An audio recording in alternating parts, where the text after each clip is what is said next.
Gift money is a wonderful avenue to help you get into your home faster. It can help you with your down payment and closing costs. It can help you buy a bigger house potentially or afford more house. It can also help you with any down payment and closing costs that you have.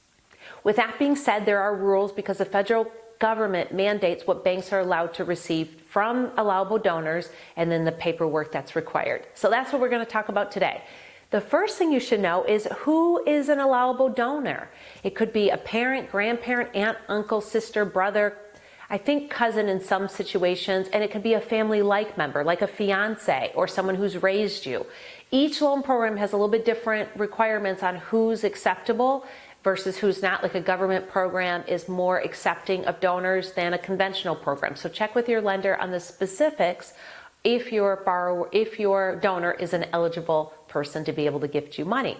So the key is they have to have a bank account, and it's taken from their bank account and then given to you. So what are some allowable sources for that money?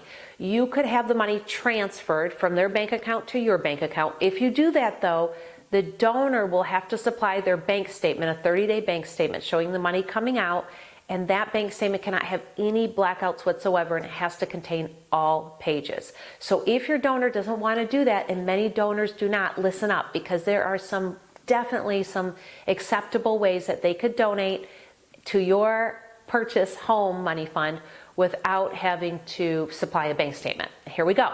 They can give you a check. They could give you a cashier's check.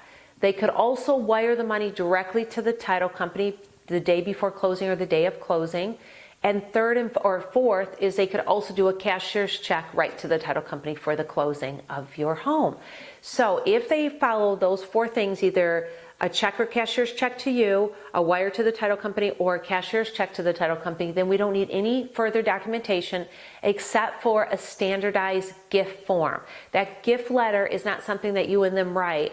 It's a standardized form that asks for their account number, their bank, the relationship to each other, requires all signatures, and you absolutely want to make sure that that gift form matches to the amount that they're giving you. So let's say that you decided on a gift of $9,000, but your closing costs come in less and you really only need $8,000. They still need to give you that $9,000 so it matches to the gift form. If they don't, then you have to redo the gift form to $8,000, and I have to get that reapproved through underwriting down to $8,000, and then that delays things. So it's good to really have a good understanding of what you think you'll need to closing and that the donor is really willing to give that money. Otherwise, maybe they should just give the money directly to the title company right before closing.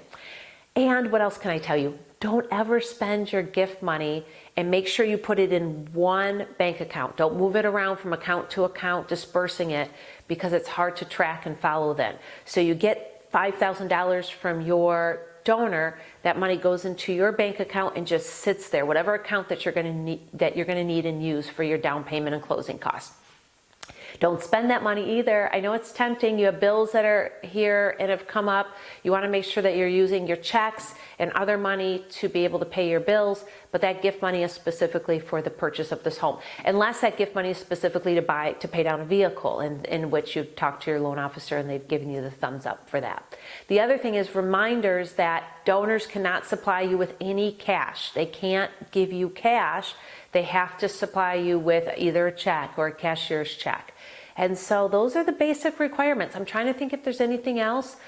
It's such a wonderful thing to be able to get a gift from a family member or a family-like relationship. It's such a blessing. So I hope that you're excited about the possibility of getting into a home and buying your first home, or maybe it's a second home.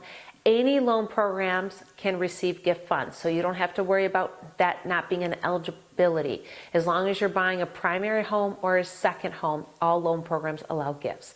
This is Dawn Connors at Mortgage One. If you found this video helpful and you know of someone that's looking to buy a home, please share this out to them or to a potential donor. Thank you. Have an amazing day.